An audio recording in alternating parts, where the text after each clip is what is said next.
Hello everybody and welcome to English Grammar with Amey sir.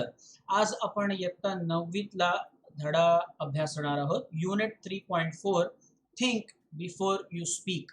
हा माझा आवडता धडा आहे इयत्ता 9वी मधला आणि हा आपल्या चॅनलवरचा 9वीतल्या मराठी माध्यमाच्या मुलांसाठी हा आय थिंक पहिला व्हिडिओ आहे. हा माझा आवडता धडा असण्याचं कारण असं आहे की ह्यातलं जे कॉन्टेंट आहे ते मला खूप आवडतं. Think before you speak. विचार करून बोला. बोलून विचार नका करू, विचार करून बोला. ह्यातलं जे कॉन्टेंट आहे ते फक्त 9वीतच तुम्हाला लाभकारी होईल असं नाही. त्याचा उपयोग तुम्हाला जीवनाच्या प्रत्येक वळणावर होईल. मला खात्री आहे की तुम्हाला हा धडा नक्की आवडेल आणि जरी तुम्ही मराठी माध्यमाचे विद्यार्थी नसाल तरी सुद्धा तुम्हाला हा धडा उपयुक्त ठरू शकेल. चला आता मग सुरुवात करूया.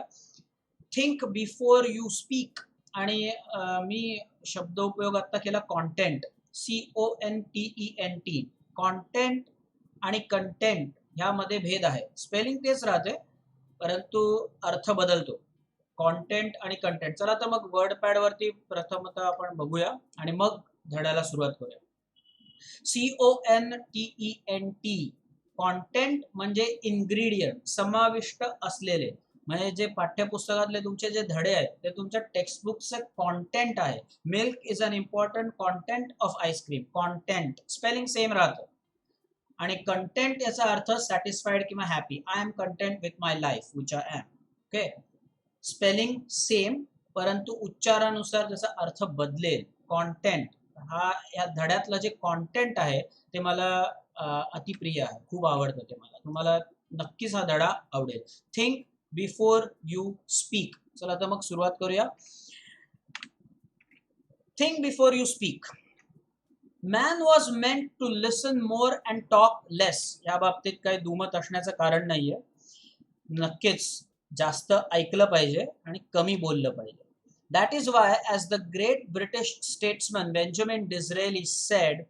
ते काय म्हणले ते आपण पाहूच, पण बेंजामिन डिझरेलींवरनं आठवण झाली मला की आपल्या चॅनलवरती एक व्हिडिओ आहे ज्यामध्ये जे प्रसिद्ध गाणं आहे माय नेम इज अँथनी गोन्झाल्विस. या गाण्यामध्ये अमिताभ बच्चन यांनी जे इंग्रजी शब्दोपयोग केलेत, जे काही शब्दांचा वापर केला तो बेंजामिन डिझरेलीच्या भाषणावरून घेतलेले ते शब्द आहेत. त्यावरून मला आठवण झाली. तुम्ही आपल्या चॅनलवरती तो व्हिडिओ नक्कीच पाहू शकता. Benjamin Disraeli he was I think he served as a prime minister twice. त्यांच्याविषयी आपण लँग्वेज स्टडीमध्ये नक्कीच बघू.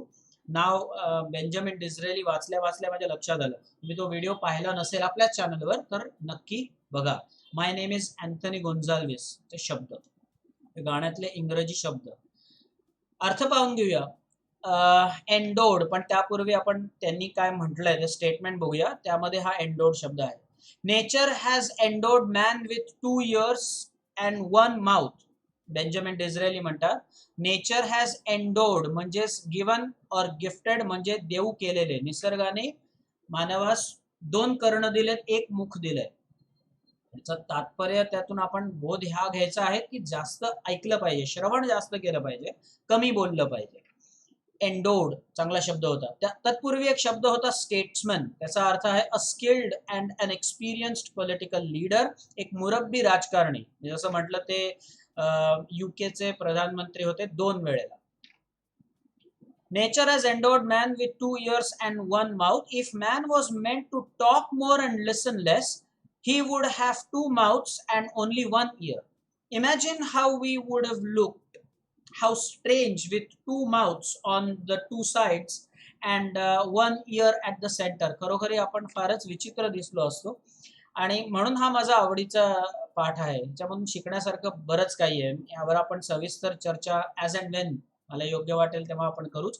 तत्पूर्वी आपण बघूया बेंजामिन डिझरेलींबद्दल. जसं मी म्हटलं अर्स्टवाईल ब्रिटिश प्राईम मिनिस्टर. अर्स्टवाईल म्हणजे माझी, भूतपूर्व. त्यानंतर व्याकरणाचा अभ्यास करूया. लिसन more and talk less. Figures of speech भाषेचा अलंकार. अँटिथेसिस कारण 2 विरुद्धार्थी शब्द आपण पाहू शकतो एकाच ओळीत आले. मोर आणि less 2 opposite words are used in the same line. Noun forms नामरूप. easy 1 mark for you. Okay, endow endowment, imagine imagination, great greatness, strange, strangeness. आपल्याच चॅनलवरती नाउन फॉर्म साठी एक अतिशय छोटा पण प्रभावी व्हिडिओ आहे. इतका छोटा आहे, I believe it is less than 2 minutes. 2 मिनिटांपेक्षा सुद्धा छोटा असा तो व्हिडिओ आहे. पण त्यामध्ये नाउन फॉर्म्स, नामरूप कसं तयार करायचं त्याविषयीचा तो एक व्हिडिओ आहे. Do watch that, you would love that, about noun forms. तुम्ही व्हिडिओ पॉज करू शकता. आपण आता पुढच्या स्लाइडवर जाऊया. And mind you, the ears are like funnels. Funnels तुम्ही इकडे इमेज पाहू शकता. आपण ज्याला नसराळे म्हणतो ते फनेल्स. आपले कान जे कर्ण आहेत ते फनेल्स सारखे आहेत.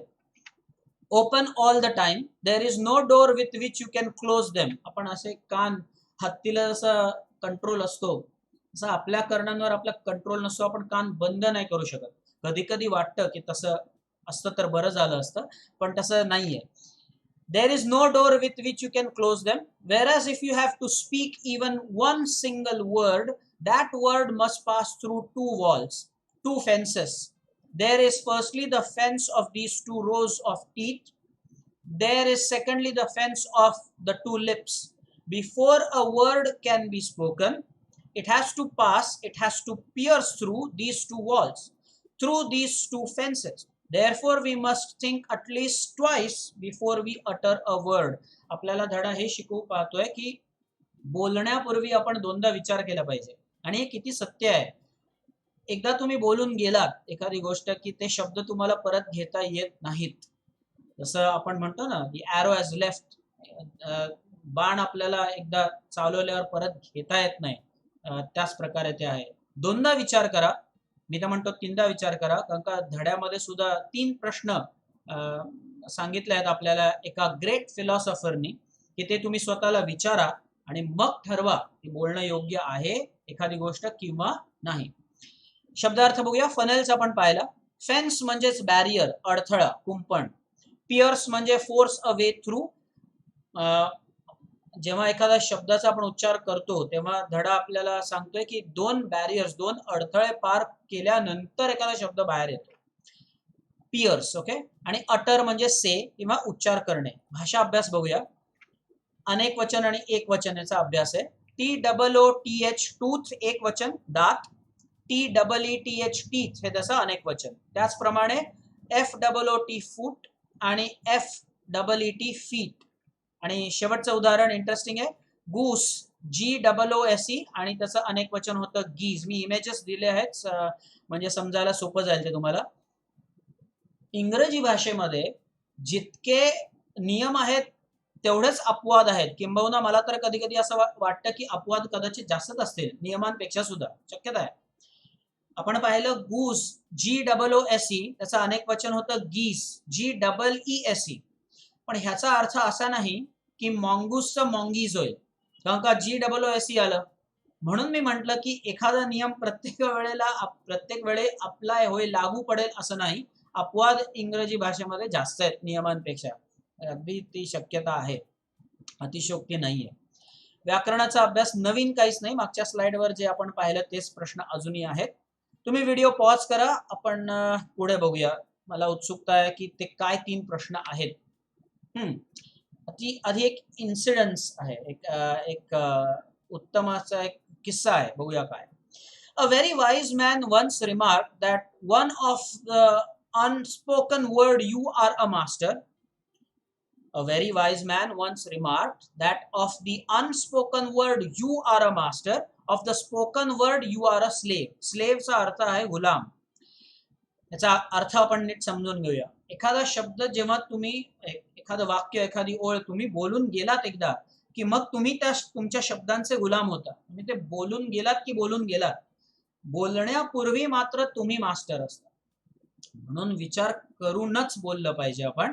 Don't speak and then think, think and then speak. विचार करून बोला, बोलून विचार करू नका. नंतर त्याचा काही लाभ होत नाही. Once you have spoken a word, you cannot get it back. Do what you will. मला हवं ते तुम्ही करा. Do what you will. Therefore, you must be very careful about the words that you speak. Once the word has left your lips, you will not be able to get it back. What are unspoken words? Unspoken म्हणजे the words unsaid, न बोलले गेलेले शब्द. They are things you want to say but remain unsaid as thoughts in your mind. Once you have put the thoughts into words, once the words have left your lips, you cannot change them or control them. तुम्ही पहिल्या परिच्छेदात बघा, once आणि हा जो once आहे हा शब्द दोनदा आलाय, त्यावरच एक लँग्वेज स्टडी एक आहे, अतिशय सुंदर असा एक अभ्यास करण्यासारखा एक छोटासा विषय. शब्द इंग्लिश मध्ये किती कॉम्प्लिकेटेड असतात. वन्स, वन्स आणि वन्स, ONCE, ONES आणि ONE''s. उदाहरण फार सुंदर आहेत, आपण त्यांचा अभ्यास करूया. We need ready to eat mangoes. आपल्याला तयार आंबे हवे आहेत. Only put the ripe ones in the bag. पिशवीमध्ये जे तयार आहेत, पिकलेले आहेत, तेच आंबे ठेव. राईप वन्स, ONES, पिकलेले असे आंबे, ripe ones into the bag. Once upon a time there lived a brilliant scholar. कोण आहे एकेकाळी? Once, ONCE, once. आणि शेवटचा जो once आहे, success depends upon one's willingness and ability. एखाद्याच्या क्षमतेनुसार आणि त्याच्या इच्छाशक्तीप्रमाणे त्याला यश मिळतं. one's own willingness, one's त्याची क्षमता, one's own willingness and one's own ability. तिथे ONE''s आहे. once, one's आणि one's. छान अभ्यास करता येईल तुम्हाला याचं. I think you need to make a note of this. तुमच्या नोटपॅड मध्ये नोट करून घेऊ शकता. व्याकरणाचा अभ्यास करूया. You will not be able to get it back. आपल्याला अफर्मेटिव्ह म्हणजे सकारात्मक वाक्य करायचं आहे. You will be unable to get it back. Not एबलचं होईल अनेबल. दुसरा प्रश्न, they are things you want to say but remain unsaid. Make a complex sentence. जेव्हा तुम्हाला कॉम्प्लेक्स सेंटेन्स बनवायचं असेल तेव्हा तुम्ही सबऑर्डिनेटर्सचा उपयोग केला पाहिजे, आणि ज्या वेळेस तुम्हाला कंपाऊंड स्टेटमेंट बनवायचं आहे तेव्हा तुम्ही कोऑर्डिनेटर्सचा उपयोग करा. कोऑर्डिनेटर्सची उदाहरणं अतिशय सोपी आहेत लक्षात ठेवायला. तुमच्या लेवलला 4 शब्द लक्षात ठेवा. And, or, but, eight. And, or, but, eight हे 4 शब्द कोऑर्डिनेटर्स आहेत. तुम्ही ह्यांचा उपयोग करून ज्या वेळेला वाक्य निर्माण करता तेव्हा ते कंपाऊंड सेंटेन्स होतं. इथे मात्र आपल्याला त्यांनी सांगितलंय कॉम्प्लेक्स वाक्य करायचं आपल्याला. मेक अ कॉम्प्लेक्स सेंटेन्स असं सांगितलंय. So we are going to use a subordinator, आणि आपला सबऑर्डिनेटर आहे although. Although they are things you want to say, नंतर स्वल्पविराम आवश्यक आहे. Punctuation marks are important guys. They remain unsaid, आणि मग मेन क्लॉज येतो. All right, you can pause the video. आपण पुढे जाऊया. आता मी जो इन्सिडेंट म्हणत होतो तो हा आहे. तुम्हाला आवडेल. किस्सा बघा काय झाला. A young man went to his spiritual teacher. त्याच्या आध्यात्मिक गुरूंकडे तो एकदा गेला, एक युवक. अँड सेड, आणि तो त्यांना म्हणाला, I have spoken very harsh and unkind words to my friend and he is deeply hurt. I am afraid I have lost my friendship with him. How can I make amends. Spiritual याचा अर्थ आहे related to human spirits, अर्थात आध्यात्मिक, जसं मी मगाशी म्हणलो. आणि harsh म्हणजे अतिशय जहाल किंवा कटू, असं अनप्लेझंटली रफ शब्द मी माझ्या मित्रासाठी वापरले किंवा त्याच्याशी मी त्या शब्दात बोललो. How can I make amends म्हणजे मी सुधार कसा करू शकतो या परिस्थितीमध्ये. आता how can I improve, make improvement. आता बघूया की टीचरने त्याला काय उत्तर दिलं. The wise teacher gave him a fresh sheet of blank paper and a pen. त्याला एक कागद दिला आणि एक लेखणी दिली. He said to the young man, write down on this paper all the harsh things you said to him. काम कर, या कागदावरती तू तुझ्या मित्राला जे काही अप्रिय किंवा कटू शब्द जे बोललास ते लिहून घे कागदावरती. The young man did as he was told and showed the paper to the teacher. तुम्ही इमेज बघू शकता की अशा प्रकारे त्यांनी ते कागदावरती अशा प्रकारे लिहिलं असेल. मग पुढे काय झालं ते बघूया, पण तत्पूर्वी आपण व्याकरणाचा अभ्यास करूया. I have spoken harsh and unkind words. आताच मी तुम्हाला सांगितलं की तुम्ही जर कोऑर्डिनेटर्स वापरले तर तुम्हाला कॉम्पाऊंड सेंटेन्स मिळतं. अँड जेव्हा इकडे उपयोगाचा आहे तेव्हा नॉट ओनली बट ऑल्सोचा एक क्वेश्चन तुम्ही नक्कीच एक्सपेक्ट करू शकता, आणि हे वाक्य कॉम्पाऊंड आहे. अँडचा उपयोग यामध्ये आहे म्हणून. I have spoken not only harsh but also unkind words. दुसरं उदाहरण जास्त महत्वाचं आहे. A young man said to the spiritual leader, how can I make amends? Change it to the reported speech. आपल्याला ह्याचं परिवर्तन इनडायरेक्ट स्पीच मध्ये करायचं आहे. The young man asked the spiritual teacher how he could make amends. इथे काही गोष्टी महत्वाच्या आहेत, त्यांचा नीट अभ्यास करा. प्रश्नचिन्ह जे होतं त्याचं परिवर्तन पूर्णविरामामध्ये झालंय. The question mark has change to full stop, कारण आपण रिपोर्टेड स्पीच मध्ये त्याला आणलं. दुसरी गोष्ट सेड हा जो शब्द आहे तो आपण बदलून आस्क्ड असा शब्द केला, कारण प्रश्न आहे. कॅनचं रूपांतर कुड मध्ये झालं या प्रश्नामध्ये. या गोष्टींचा नीट तुम्ही अभ्यास करा. आणि सर्वनाम बदललं आहे. आय हे जे सर्वनाम होतं प्रोनाउन त्याचं आता झालं आहे ही. या युवकाने विचारलं ना. ऑल राईट, पुढे जाऊया. आता बघा गुरूंनी काय सांगितलं. नाव tear up this sheet of paper into as many small bits as you can, the wise teacher said. Soon the single sheet was torn into 100 tiny bits of paper. गुरुनी सांगितलं की एक काम कर, आता ह्या कागदाचे तुला जमतील तेवढे तुकडे कर, फाडून टाक. आणि त्याने खरोखरच खूप तुकडे केले त्याचे. धडा सांगतो की 100 टायनी बिट्स झाले. आता पुढे गुरु म्हणतायत throw the bits out of this window, the teacher told. फेकून दे, खिडकीतून बाहेर फेकून दे. That was easily done. It was a windy day and the tiny bits were scattered far and wide even as the young man watched. आणि त्यांनी पाहिलं, तो युवक बघत होता आणि ते कागदाचे जे तुकडे होते ते दूरवर पसरले गेले. आणि तसंही it was a windy day, हवा होती, जोराचा वारा सुटला होता. Now go out into the street and collect as many bits of the paper as you can, the teacher ordered him. आता गुरुनी एक इंटरेस्टिंग अशी आज्ञा दिली. ते म्हणलं, त्याला म्हणले की आता तू बाहेर जा आणि जितके जमतील तेवढे कागदाचे ते तुकडे गोळा करून परत आण. जा बघ कुठपर्यंत ते विखुरले गेलेत, आता कुठे कुठे पसरलेत, जमतील तेवढे ते कागदाचे जे तुकडे आहेत ते तू घेऊन ये. आता जा. लँग्वेज स्टडीचा अभ्यास बघूया. ही एक अशी मिस्टेक आहे किंवा चूक आहे जे मराठी माध्यमातल्या मुलांकडनं खूप होते. ही जी एक त्रुटी आहे. This is the one mistake that you guys do a lot. Typically Marathi माध्यमातली मुलं ही मिस्टेक खूप करतात. टेअर आणि टियर यामध्ये फरक आहे. TEAR versus TIER. आता इथे गंमत बघा कशी आहे. TEAR चा सुद्धा उच्चार टियर असा होतो आणि टेअर असाही होतो. नीट बघा. TEAR टेअर हा जो उच्चार आहे त्याचा अर्थ आहे फाडून टाकणे, रिप अपार्ट इनटू पीसेस. जसं या घटनेमध्ये आता त्याने कागदाचे तुकडे केले. Tear TEAR. आणि TEAR टियर म्हणजे liquid discharge from the eyes. आपण रडताना आपले जे अश्रू आहेत त्यांना टियर म्हणतो. स्पेलिंग तेच राहतं. आणि रेल्वेमध्ये तुम्ही पाहिलं असेल बर्थ असते बसायला, 3 टियर 2 टियर अशा डब्यांवरती लिहिलेलं असतं. त्याचा अर्थ आहे level. TIER level. Tear, tier आणि टियर याचा अभ्यास नीट करा. मागच्या वेळेला आपण बेअर आणि बियर मधला फरक मागच्या एका लेक्चरमध्ये पाहिला होता.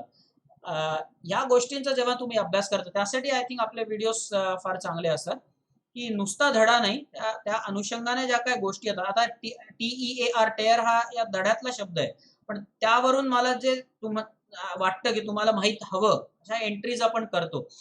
परत एकदा आजचा फॉर्मॅट बघून घ्या तुम्ही. ब्लँक A4 साईज वरती नोट्स तुम्ही कशा काढू शकाल त्याविषयी आज व्हिडिओमध्ये तुम्हाला हे शिकता येईल. A4 साईज पेपर आहे असं समजा, तुम्ही तुमची रंगसंगती करू शकता. आपण मात्र कलर कोडिंग विषयी पूर्वी बोललोय, मी तेच फॉलो करतोय. व्याकरणाचा अभ्यास करूया. It was a windy day. Make exclamatory. इथे आर्टिकल आहे अ विंडी डे, म्हणून आपण सुरुवात करूया व्हॉट या शब्दाने. What a windy day it was. इथे एक इंटरेस्टिंग गोष्ट अशी असते की पहिले 2 किंवा पहिले 3 शब्द जे आहेत तेच शेवटचे 2 किंवा 3 शब्द होतात. इट वॉज आणि इथे शेवटी आहे इट वॉज. उत्तरामध्ये पण शेवटीचे जे 2 शब्द आहेत ते इट वॉज. आणि full stop changes to exclamatory mark, हे मात्र विसरू नका. Throw the bits out of this window. परत एकदा आपल्याला रिपोर्टेड स्पीच म्हणजे इनडायरेक्ट स्पीच मध्ये चेंज करायचं आहे. The teacher ordered him to throw the tiny bits out of that window. इथे आज्ञा आहे म्हणून सेडचं रूपांतर किंवा टोल्डचं रूपांतर ऑर्डर मध्ये झालंय. गेल्या उदाहरणात आपण पाहिलं की प्रश्न होता म्हणून आपण सेडचं रूपांतर आस्क्ड या शब्दामध्ये केलं. ठीक आहे. व्हिडिओ पॉज करून घ्या. तुम्हाला ज्या काही एंट्रीज करायच्या आहेत त्या करा आणि मग व्हिडिओ रिझ्यूम करा. आपण पुढे जाऊया. The young man was taken aback म्हणजे शॉक किंवा सरप्राईज. त्याला आश्चर्य वाटलं की तुम्हीच फाडून फेकून द्यायला सांगितलं ना मला, आता तुम्हीच सांगताय मी बाहेर जावं आणि ते घेऊन यावे तुकडे कागदाचे, असं कसं काय? But that will be difficult, he stammered. Stammer म्हणजे speak with sudden pauses, hesitation. Okay, stammer. त्याला पटकन सुचलंच नाही की असं काय म्हणतात गुरु माझे, तुम्हीच सांगितलं ना बाहेर फेकून द्यायला आणि आता ते वाऱ्याने इकडे तिकडे उडाले ते तुकडे, आता ते कठीण आहे. But that will be difficult. It will be difficult Indeed but do give it a try. Teacher म्हणाले बरोबर म्हणतोय, सत्य आहे ते, कठीणच आहे ते, परंतु जा, तुला जमेल तेवढं तू कर. The young man went out.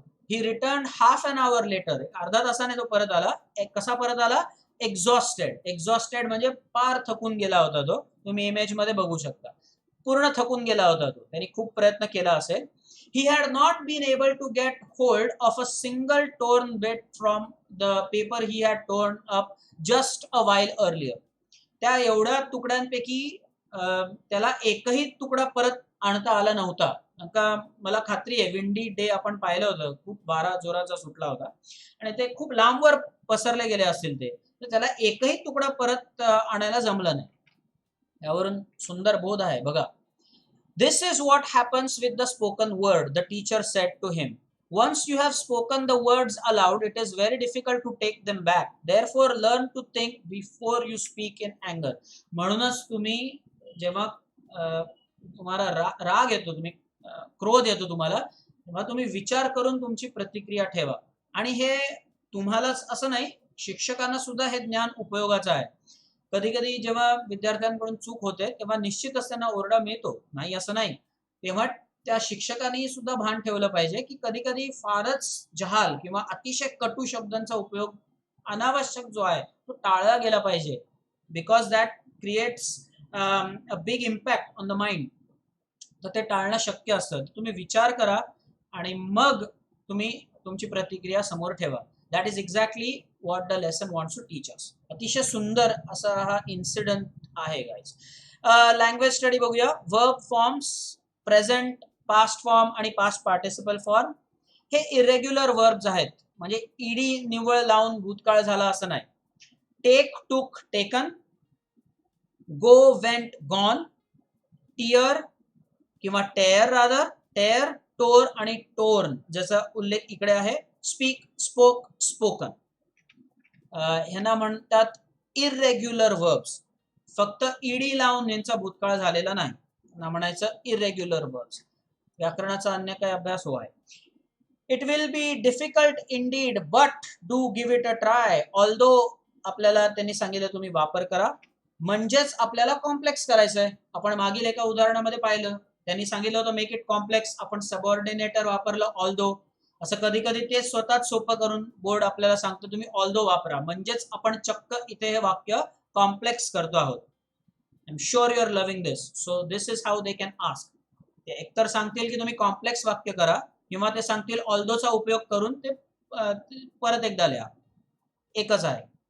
Although it will be difficult Indeed, किंवा तुम्ही इंडीड वापरलं नाही तरी चालेल. स्वल्पविराम आवश्यक आहे. You should give it a try. दुसरं, learn to think before you speak in अँगर. Clauses, learn to think main clause, before हा सबऑर्डिनेटर आहे. तुम्ही बोलण्यापूर्वी विचार करा, टाइम आहे right. So before you speak in अँगर is subordinate adverb clause of time.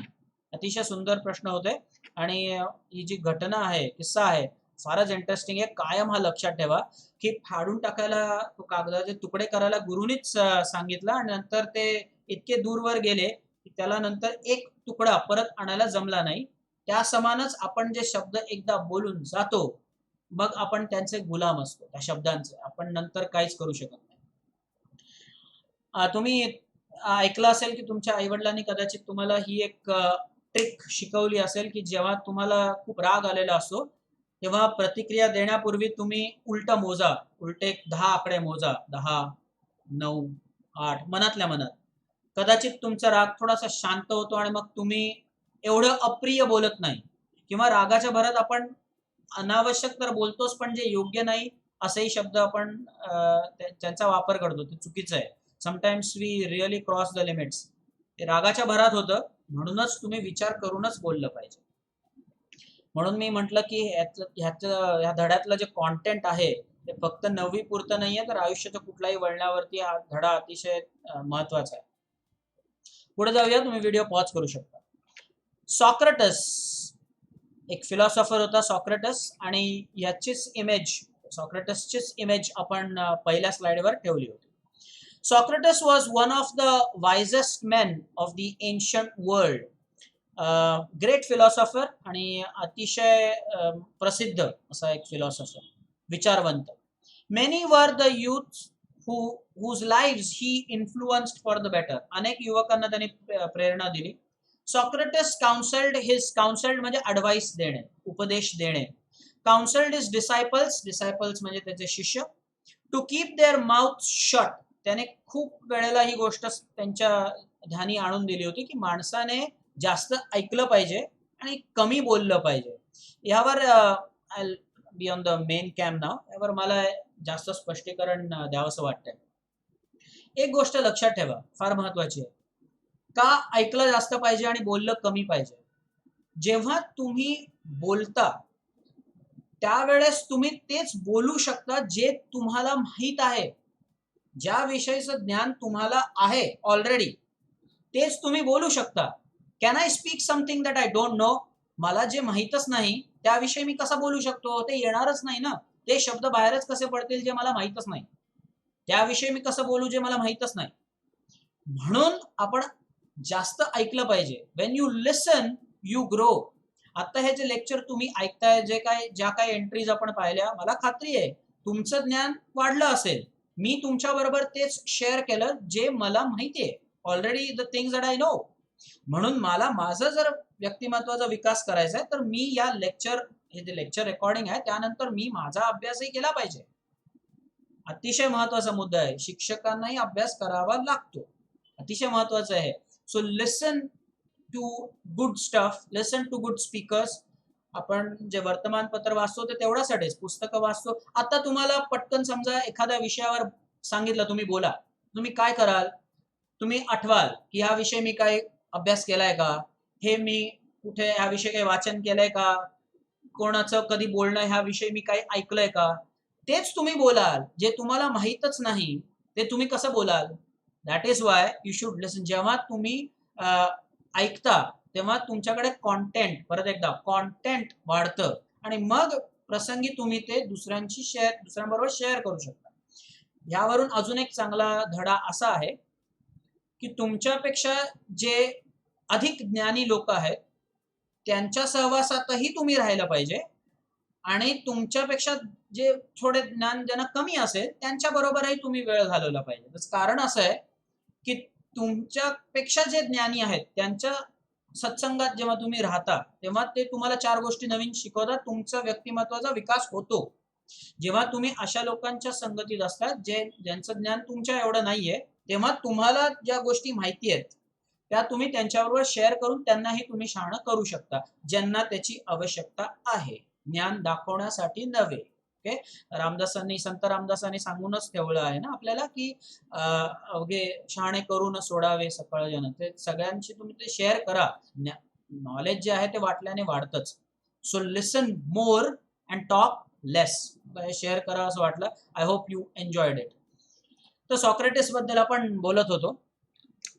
Socrates counseled his disciples to keep their mouths shut and speak only when absolutely necessary. In fact, त्यांनी एक पद्धतच अवलंबली होती आणि त्यांनी त्याच्या शिष्यांनाही ती पद्धत शिकवली होती की तुम्हाला जर बोलायचं असेल तर तुम्ही स्वतःला 3 प्रश्न करा आणि त्या 3 प्रश्नांची व्यवस्थित उत्तरं तुम्हाला जर प्राप्त झाली तरच तुम्ही श्रीमुखातून तुमच्या काही शब्द बाहेर येऊ दे. असं त्यांनी एक ती पद्धतच बनवली होती. बघूया ती पद्धत काय. Open your okay. Oh wise one, how may we know when it is right to speak? They asked him. आणि शिष्यांनी सॉक्रेटिसला प्रश्न केला की हे गुरुदेव, आम्हाला हे कसं कळेल की बोलण्याची ती उचित किंवा योग्य वेळ आहे किंवा नाही, हे आम्हाला कसं कळेल? त्यावर सॉक्रेटिसने त्यांना सांगितलं, open your mouths to speak only after you have asked yourself 3 questions and received an affirmative answer to each of the 3. तुम्ही स्वतःला 3 प्रश्न विचारा, आपण पाहूच नंतर ते, आणि त्या 3 प्रश्नांची जर तुम्हाला योग्य व्यवस्थित उत्तरं मिळाली तरच बोला. Okay. The first question we must ask ourselves before we speak is it true. आणि हे किती खरं आहे, इज इट ट्रू, जे काही तुम्ही बोलणार आहात ते स्वतःलाच तुम्ही विचारा, ते सत्य आहे का. आपण किती वेळा पाहतो आजकाल की जे जनजागृती केली जाते की तुम्ही व्हॉट्सअपला जे काही मेसेज येतात ते तसेच तुम्ही न विचार करता फॉरवर्ड करू नका. हा त्यातलाच एक भाग आहे. इज इट ट्रू, तुम्हाला वाटतं म्हणून नाही. इज इट अ फॅक्ट, ते सत्य आहे का, त्यात काही तथ्य आहे का, ते सत्याला धरून आहे का. इज इट ट्रू, तरच ते म्हणजे बोलता उपयोगाचं आहे, नाहीतर तुम्ही बोलू नका. इज इट ट्रू हा पहिला प्रश्न आहे. म्हणजेच if we are not sure about the veracity, veracity हा शब्द आहे, तुम्ही याचा उच्चार नीट शिकून घ्या. व्हेरॅसिटी नाही, व्हरॅसिटी म्हणजेच अॅक्युरसी, सत्याला धरून. तुम्ही उजवीकडे पाहू शकता शब्दार्थ दिलेले आहेत. Veracity of what we are saying, it is better that we do not utter a word. तुम्ही मौन बाळगा. माहिती नसेल तर तुम्ही मौन बाळगा. जो तुमचा विषय नाही त्यावर उगाच तुम्ही बोलणं योग्य नसते. तुम्ही शांत राहा, मौन बाळगा. When we utter words carelessly, we ourselves become transmitters of untruth. Transmitters म्हणजे someone that spreads something. तुम्ही ती जी अफवा आहे ते तुम्ही वणव्याप्रमाणे तुम्ही, आपण ह्यावर एक धडा 10वीतला एक धडा अभ्यासला होता मराठी माध्यमासाठी, की कशी ती वार्ता पसरते. जी असत्य असली तरी ती वणव्या समान ती पसरते. तर ते तुम्ही करू नका. पहिला प्रश्न स्वतःला विचारा, इज इट ट्रू. ओके. दुसरा, the second question to ask is it pleasant. ते जे तुम्ही बोलताय दुसऱ्यांशी ते प्लेझंट आहे का, ऐकायला गोड आहे का, चांगलं आहे का. मी असंही सजेस्ट करेन टिपिकली बॉईज साठी, शिव्यांचा वापर करू नये बोलताना. त्यात काहीही धन्यता नसते. एक असा एक उगाच एक समज आहे की आपण जेव्हा शिव्या देऊन 4 शब्द बोलतो, 4 शब्द नाही वाक्य बोलतो, तेव्हा आपण काही फार मोठे कूल असतो, असं एक मुलांमध्ये कधी कधी समज होतो. काही मोठ्या माणसांना ते बघतात. ते चुकीचं आहे, ते अतिशय चुकीचं आहे. ते तुमचा मुद्दा काय आहे त्याला वजन असतं, त्याला मूल्य असतं. तुम्ही वाक्याच्या आरंभी शिव्या, शेवटी शिव्यांचा वापर केला आणि मध्ये लोकांनी शोधायचं तुम्हाला काय म्हणायचं ते अजिबातच योग्य नाही. लोक तुम्हाला तेवढा रिस्पेक्ट देत नाहीत. तोंडावर कदाचित नाही सांगणार, पण ते योग्य नाहीये. तुम्ही योग्य शब्दांचा उपयोग करा, जे प्लेझंट आहे ते बोला, वाणी मधुर ठेवा, फार महत्वाचं आहे. इज इट प्लेझंट, जे तुम्ही बोलणार आहात ते चांगलं आहे का. उदाहरणार्थ एखादी वाईट वार्ता असेल ती मुद्दामून बोललीच पाहिजे असं नाहीये.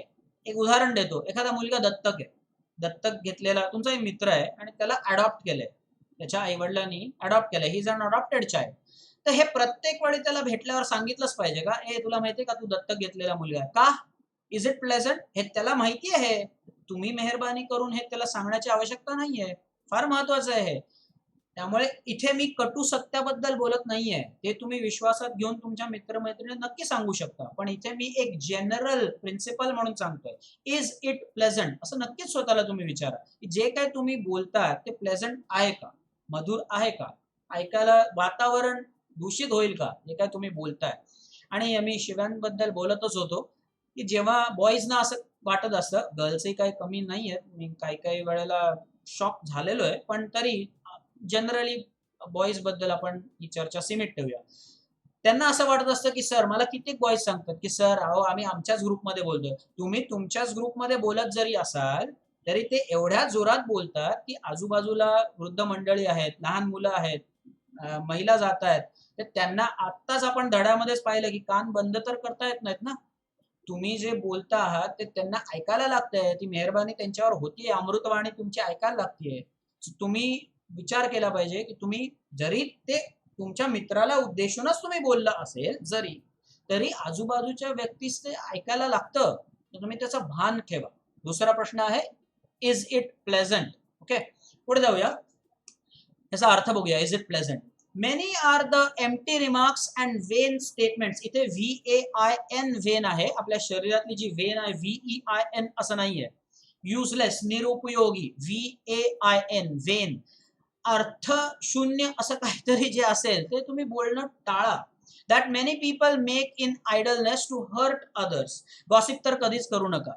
एक गोष्ट नक्कीच सांगेन की गॉसिपची गंमत अशी आहे की जर कोणाच्या पीठ पिछे ज्याला म्हणतो ना आपण, पाठीमागे कोण जर आलोचना कोणी करत असेल तर हे निश्चित बाळगा की ती व्यक्ती तुमच्याबद्दल पण तुमच्या अपरोक्ष नक्कीच बोलू शकेल.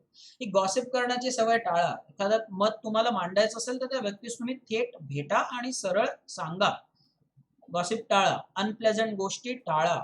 इन वेन, VAIN, ज्या निरुपयोगी निरर्थक गोष्टी आहेत त्यावर चर्चा टाळा. वेळेचा अपव्यय होतोच पण तुमची इमेजही डाऊन होते. पुढे जाऊया. इज इट प्लेझंट वर होतो आपण.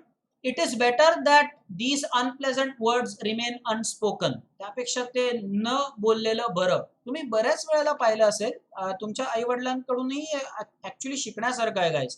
तुम्ही पाहिलं असेल की तुमचे आई वडील सुद्धा एखादा जर वाद विवाद होत असेल आणि तो एस्कलेट होत असेल, म्हणजे त्याचं रूपांतर वादातून आता एक भांडणात होत आहे, तर कधी कधी तुमचे आई वडील नक्कीच तुम्ही पाहिलं असेल हे करतील ते की विषय सोडून देतील, राहू दे, इथे मुद्दा कोण बरोबर चुकीचं राहू दे, उगाच शब्दाला शब्द आपण म्हणतो वाढू नये, तर तसंही मुळातच मुद्दाच एखादा सुरू करू नये की ज्यावर चर्चा निरर्थक आहे, त्यातून साध्य काही होणार नसेल तर तो विषयच टाळलेला बरा. Think before you speak. धड्याचं नाव किती योग्य आहे ते बघा. तिसरा प्रश्न. The third question according to Socrates is it useful. हा पण प्रश्न तितकाच महत्वाचा आहे. इज इट युजफुल, काही लाभ आहे का? Is our statement going to benefit the listener. ज्याच्याशी आपण बोलतोय त्याला जे काय तुम्ही बोलतात त्याचा काय लाभ होणार आहे का, काही उपयोग होणार आहे का? Will our words bring comfort to someone. त्याला धीर मिळणार आहे का, त्याला आपण म्हणजे चांगलं कम्फर्टेबल त्याला फील होईल का? Are we likely to help someone with what we say. Only in that case should we go ahead and speak. आणि ह्या 3 प्रश्नांची अशी जर व्यवस्थित उत्तरं प्राप्त झाली तरच तुम्हाला जे बोलावयाचे आहे ते तुम्ही बोला. यावर मी एक अजून मुद्दा नक्की स्पष्ट करेन. 3 गोष्टी करणं आपण टाळलं पाहिजे, या संदर्भातच आहे ते. असं म्हणतात, विचारवंतांनी सांगितलं, हे माझं वैयक्तिक मत नाहीये पण ते सत्य आहे. जेव्हा तुम्ही खूप आनंदात असता, नीट ऐकून घ्या, आणि हे काही धडे असे आहेत की ते तुम्ही आयुष्यभर लक्षात ठेवावे असे असतात. जेव्हा तुम्ही ब्रह्मानंदी झालेले असता, अगदी आनंदात आहात तुम्ही, तेव्हा कोणालाही वचन देताना विचार करा. कारण का तुम्ही त्या आनंदाच्या ओघात तुम्ही अशा काही कमिटमेंट्स करता, असे काही वचन तुम्ही कदाचित देऊ शकता, ते खरं म्हणजे अनावश्यक आहे. जेव्हा खूप आनंदी असाल तेव्हा वचन देणं टाळा. जेव्हा तुम्ही खूप क्रोधात असाल, खूप राग आलाय तुम्हाला, अशा वेळेला दान करणं टाळा. Because you will really be stingy. तुम्ही मनापासून ते दान धर्म तुम्ही, your donations will not be really by heart. मला राग आलाय तर त्या अवस्थेत तुम्ही दान करणं टाळा. मुद्दा क्रमांक 2. आणि मुद्दा क्रमांक 3, तुम्ही ज्या वेळेला दुःखी आहात, अतिशय दुःखात आहात तुम्ही, त्या वेळेला तुम्ही निगोशिएट करू नका, म्हणजे वाटाघाटी करू नका. काही बोलणी तुम्हाला कोणाशी करायची असतील, वाटाघाटी ज्याला निगोशिएशन म्हणतो, ते तुम्ही दुःखात असताना करू नका. आपण परत एकदा सूची बघूया. 3 गोष्टी अतिशय महत्वाच्या. या मागील आपण जे 3 प्रश्न पाहिले तेवढंच हेही महत्वाचं आहे. जेव्हा तुम्ही खूप आनंदात असता, त्या आनंदाच्या भरात तुम्ही वचन विचार करून द्या किंवा देऊ नका. तुम्ही ज्या वेळेला स्थिर असाल त्यावेळेला विचार करून वचन एखादं द्या. कमिटमेंट असते. दुसरी गोष्ट, ज्या वेळेला तुम्हाला खूप राग आला आहे त्यावेळेला दान धर्म करणं टाळा. कदाचित तुमच्या क्षमतेपेक्षा तुम्ही मुद्दामून राग आलाय म्हणून कमी करा किंवा त्याचा अपमान करा, योग्य नाहीये ते. तिसरी गोष्ट, जेव्हा तुम्ही दुःखात असाल, तुमचं मनच दुःखी आहे, खिन्न आहे तुम्ही काही कारणास्तव, त्यावेळेला तुम्ही वाटाघाटी करणं, निगोशिएशन करणं टाळा. कारण का तुम्ही अशा काही अटी मान्य कराल ज्याची आवश्यकता नाहीये. तुम्ही उगाच पडती बाजू घ्याल कारण का तुम्ही स्वतः दुःखात आहात. या 3 गोष्टींचंही भान अवश्य ठेवा, त्या तितक्याच महत्वाचं आहे. ऑल राईट, मला खात्री आहे गाईज तुम्हाला हा लेसन नक्कीच आवडला असेल. हा माझा आवडता धडा आहे, मी पूर्वी तुम्हाला सांगितलं याविषयी. व्याकरण बघूया. Socrates was one of the wisest men of the ancient world. You can mark this with asterisk. अतिशय महत्वाचा असा प्रश्न आहे. Change the degree. आपण दोन्ही डिग्री बघूया, पॉझिटिव्ह डिग्री आणि कंपॅरेटिव्ह डिग्री. अभ्यास करण्यासारखी गोष्ट इकडे अशी आहे, वन ऑफ द असा उपयोग आहे. वन ऑफ द म्हणून आपल्याला वाक्याची जी सुरुवात आहे पॉझिटिव्ह डिग्रीसाठी ती व्हेरी फ्यू नी करायची आहे, नो अदरनी नाही. तुम्ही पाहिलं असेल पॉझिटिव्ह डिग्रीची नॉर्मली आपण आरंभीला ते वापरतो ते नो अदर असतं, आरंभी जे वापरतो आपण, पण इथे वन ऑफ द असल्यामुळे very few. Very few wise men of the ancient world were as wise as सॉक्रेटस. वर असा उपयोग आहे कारण का आपण व्हेरी फ्यू असा उपयोग केलाय. प्रश्नामध्ये वॉज होता कारण का सॉक्रेटस एकाच व्यक्तीविषयी आपण बोलत होतो. कंपॅरेटिव्ह डिग्री होईल सॉक्रेटस was wiser than any other म्हणणं चुकीचं आहे. Most other main of the ancient world. इथे महत्वाची गोष्ट अशी आहे की जरी कंपॅरेटिव्ह डिग्री असली तरी इथे मोस्ट असाच वापर करणं योग्य असते. कारण का Socrates was wiser than whom, कोणापेक्षा, मेनी अदर नाही, मोस्ट अदर पेक्षा तो वाईज होता, वन ऑफ द होता. ते ह्या गोष्टी महत्वाच्या आहेत. जर वन ऑफ द चा उपयोग नसता प्रश्नामध्ये तर कंपॅरेटिव्ह असं झालं असतं, Socrates was wiser than any other man of the ancient world, असं उत्तर काहीसं झालं असतं. All right, I was very happy guys to share this with you. मजा आली. हा धडा खरोखरी कॉन्टेंट मला खूप आवडतं. इनफॅक्ट म्हणून हा 9th स्टँडर्डसाठीचा हा पहिलाच व्हिडिओ आहे. मी रेकमेंड केलेले व्हिडिओज मात्र नक्की पहा. जसं मी म्हटलं, माय नेम इज अँथनी गोन्झाल्विस. आपण बेंजामिन डिझरायलिंग विषयी बोलत होतो. त्यांचे ते भाषणातले काही शब्द घेतले आहेत त्या गाण्यामध्ये, तो व्हिडिओ पहा. आणि नामरूप, हाऊ टू मेक नाउन्स, त्यावर एक 2 मिनिटापेक्षा छोटा एक व्हिडिओ आहे, तोही तुम्ही नक्की पहा, तुम्हाला लाभ होईल.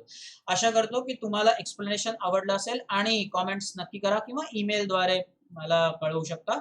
परत आपण लवकरच भेटू. काळजी घ्या. बाय.